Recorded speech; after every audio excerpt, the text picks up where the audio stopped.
عليكم ورحمة الله وبركاته. ازيكم يا بنات؟ عاملين ايه؟ النهاردة هعمل لكم حامل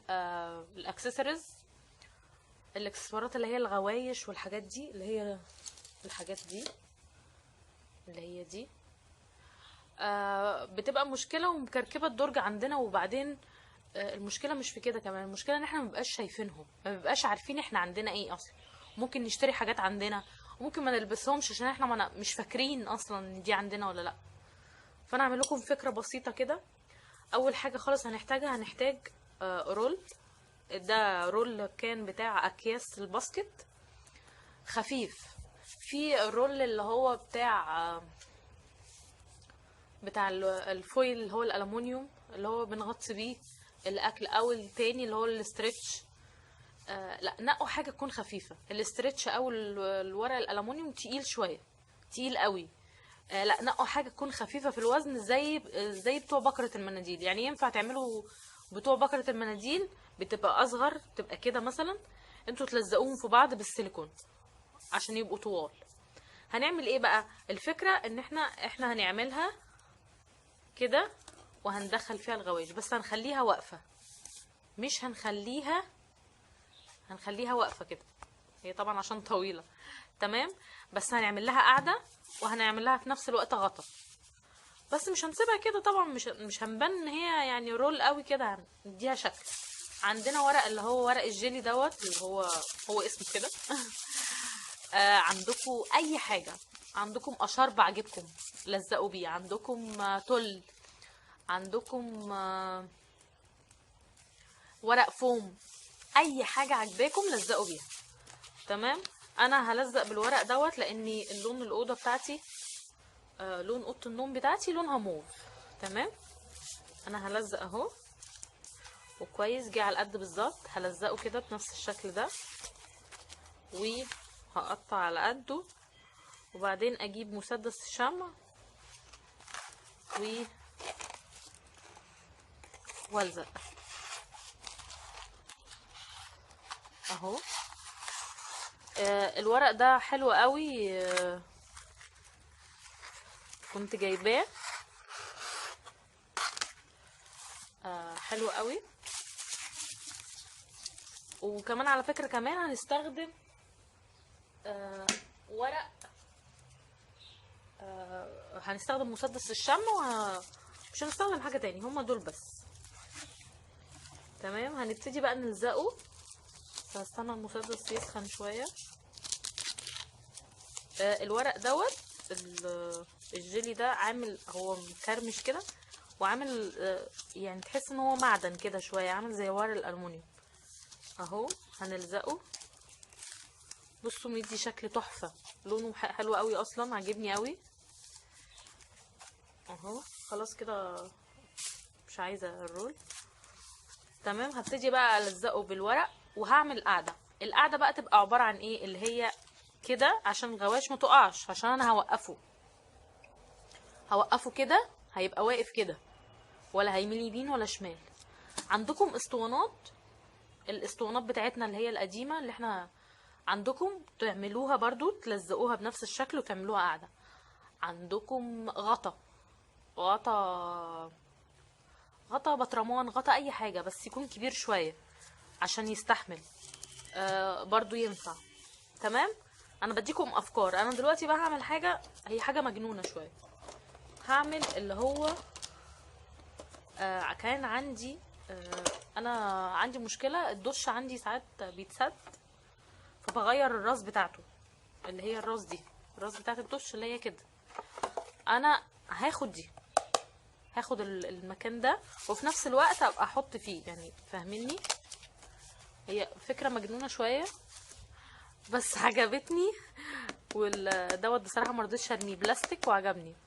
طبعا انتوا مش هتفكوا الدش بتاعكم عشان تعملوا كده يعني، لا، عندكم زي ما قلت لكم بطرمان، اسطوانة، اي حاجة من الحاجات دي. تمام يا بنات. وكمان هاخد بقى على قده والزقه واغير واخليه طبعا شكله شكل العمود اللي واقف. يعني انا نحاول نخليهم متناسقين في الالوان، شكله زي الالوان اللي واقفه. تمام اهو كده. شكل الالوان وشكل الحاجات، معلش الفيديو فصل. تمام اهو. هحاول برضو الزقه على القد، هقصه عقبال لما مسدس الشمع يسخن كده.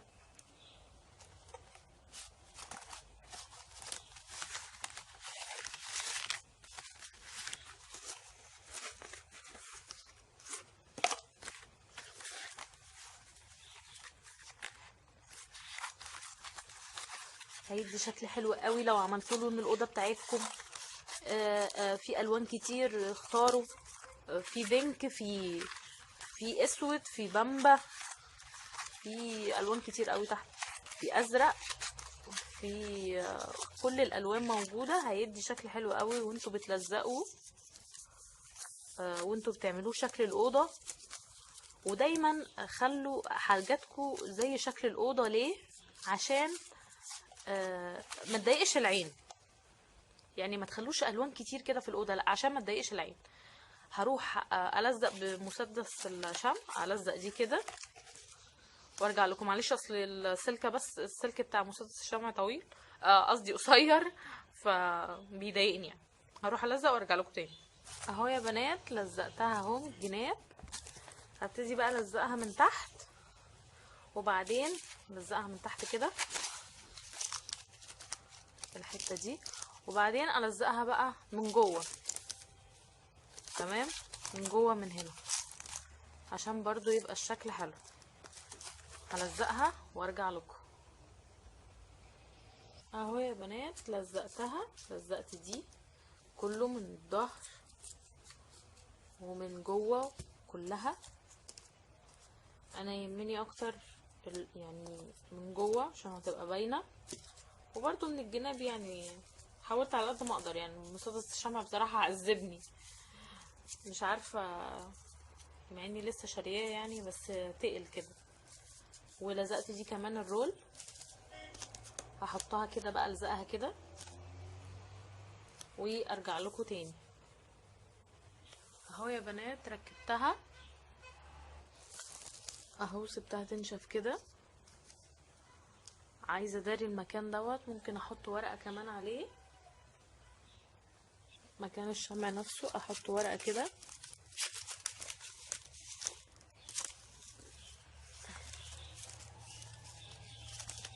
كده.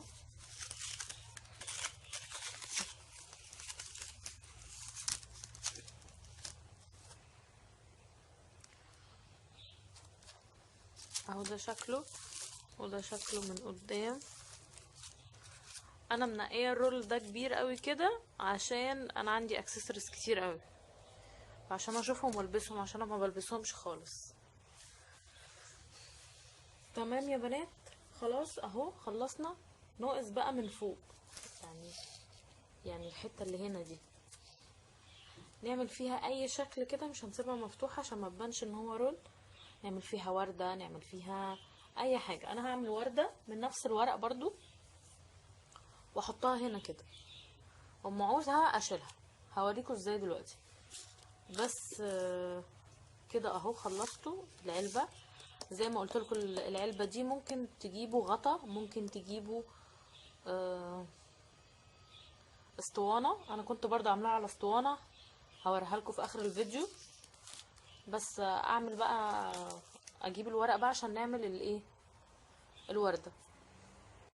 هنبتدي بقى نغطي السطح اللي فوق، نجيب ورقه كده تمام ونعمل كده ونعمل كده،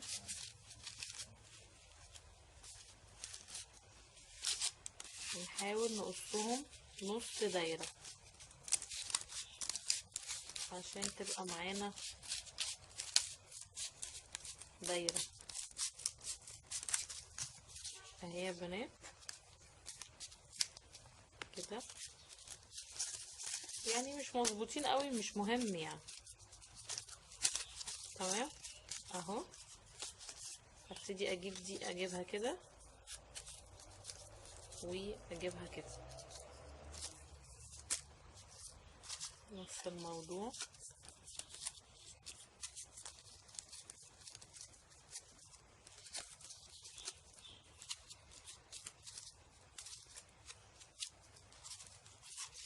هعملهم مثلث.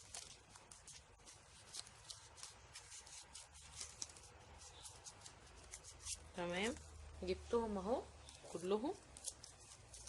هبتدي بقى كده اجيب واحده واحده واعمل كده. تمام كده كده كده، اخليهم يعني كده هو مفتوحين، وبعدين هدخل فيهم قلبهم التانية. هجيب المسدس الشمع الزق واحده واحده واحده واحده معايا. تمام اهو يا بنات، عملتها زي لكنها وردة مجسمة كده. لو ما فهمتوش قصدي كده، نعمل كده مثلثات ونفضل نعمل واحد تاني 4. الاول 4 وبعدين 3. تمام 4 اهو، وبعدين 3 في النص.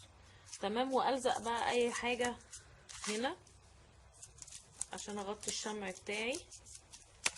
ممكن اعمل دايرة والزقها كده، احاول يعني على قد ما اقدر، او اجيب فص او زرار اي حاجة. تمام كده اهو، ادت عبارة عن شكل كده لكنه دايرة او وردة مجسمة. ممكن اساوي الحروف اكتر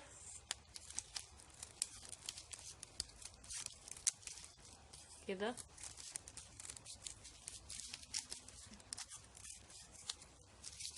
حاولوا يا بنات ما ترموش اي حاجة عندكم، استغلوا كل الحاجات اللي عندكم في البيت،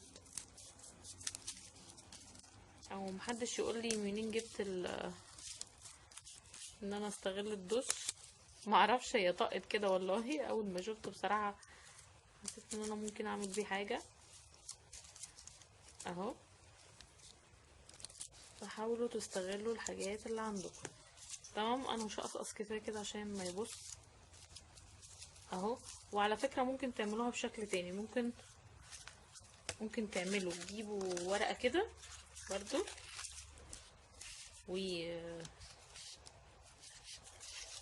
كده يبقى اهو، وتقصوا دايره برضو نفس الموضوع. تمام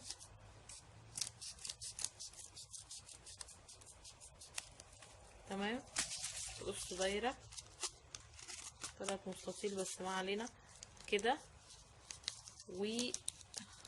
وتوقفوه يعني تخلوها واقفه مجسمه بس واقفه كده. هوريكم ازاي دلوقتي كده، بديكوا كذا شكل عشان تقدروا تعملوا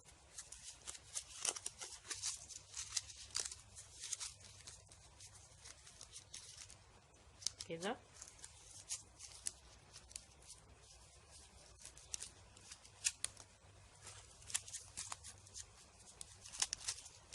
الله عمال يطير. بصوا كده يا بنات، وتحطوا 2 كمان تانيين ويبقوا الشكل كده، او تجيبوا وردة اصلا وتحطوها. تمام، وردة بتاعت توكة، وردة اي حاجة. انا اهو خلصتها اهو كده، هحطها كده. بس هحط دي الحتة اللي انا قصيتها فين عشان اداري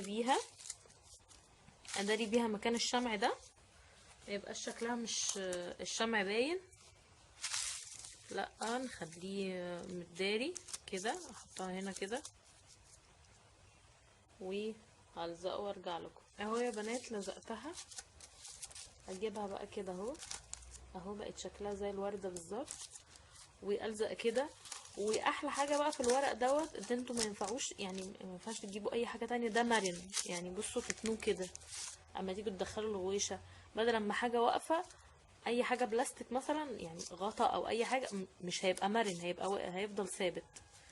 لكن دوت اهو كده مثلا، وندخل الغويشه كده لو هي يعني اكبر يعني اضيق ضيقه يعني. تمام، هلزقها بقى حوالينه وارجع لكم تاني. اهو لزقتها اهو شكلها. لزقت الورقة من هنا عشان تداري الشمع شوية. هي كده كده هتتدارى اصلا من مكان من الغوايش، يعني هيتحط عليها الغوايش. والشمع الزيادة كده طلعوه اهو، بيطلع بكل بساطة. عايزة اقول لكم ان هي خدت سيليكون كتير جدا، شمع كتير قوي. تمام اهي خلصت اهي. ده شكلها من فوق.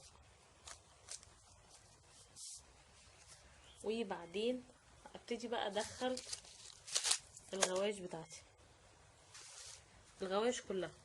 انا هوريكم اللي انا كنت عاملاها، اللي هي بالاسطوانه دلوقتي. اوريكم انضف بس المكان كده.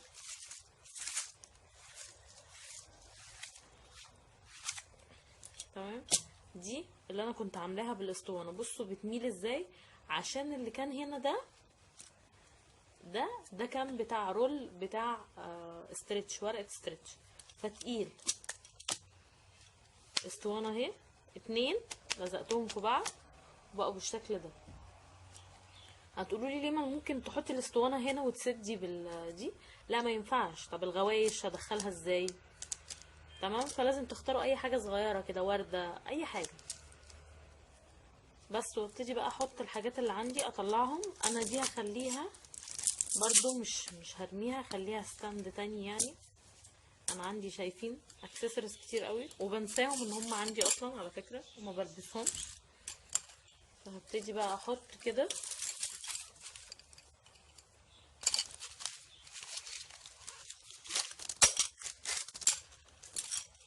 احط كده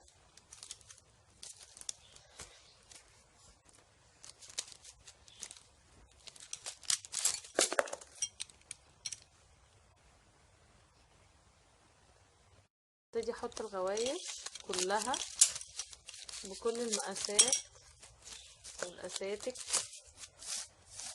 اهو، كل الاشكال وكل الحاجه. انا منقيه الرول طويل كده عشان ياخدهم كلهم. تحطوا فيها الساعات، تحطوا فيها اكسسوارز، تحطوها كلها كده. وبتاخد كل الحاجات اللي عندكم وتسهل عليكم، بتبقى باينه قدامكم قدام عينيكم ان انتوا عندكم الحاجات دي.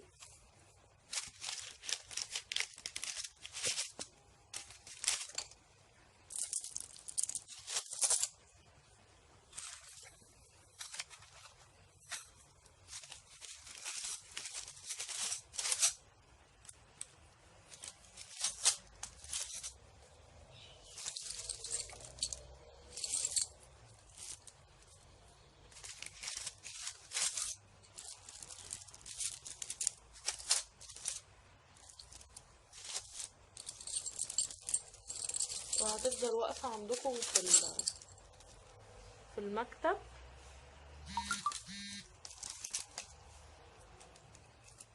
اهو عندي ساعه كمان اقدر احطها اهو.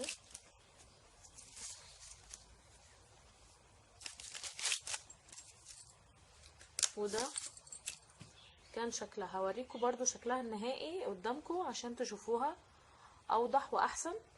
ثواني اهو يا بنات، ده شكلها شايفينها اهو. جبتها لكم من بعيد. اقدر احط فيها حاجات تانية، يعني اما اقلع الحاجة احطها فيه، اما اقلع الحاجة احطها هنا في البوكس ده. واهو وطويلة وتاخد حاجات كتير، وبرضو شكلها شيك مش وحش. بس ويا رب اكون فدتكم النهارده. والتانية هي على فكرة اللي هي كانت باسطوانة اهي. هي كانت اقصر شوية بس كانت تقيلة. بصوا بتميل، فكانت تقيلة شوية وكانتش واخدة كل الاكسسوارز اللي عندي يعني. فدي اهي وطويلة وواقفة ثابتة مكانها على فكرة، وبالسيليكون بس لزقتها بمسدس الشمع بس اهو. شكلها تجنن. ويا رب يكون فدتكم النهاردة، واشوفكم ان شاء الله في حاجة جديدة ونتعلمها مع بعض.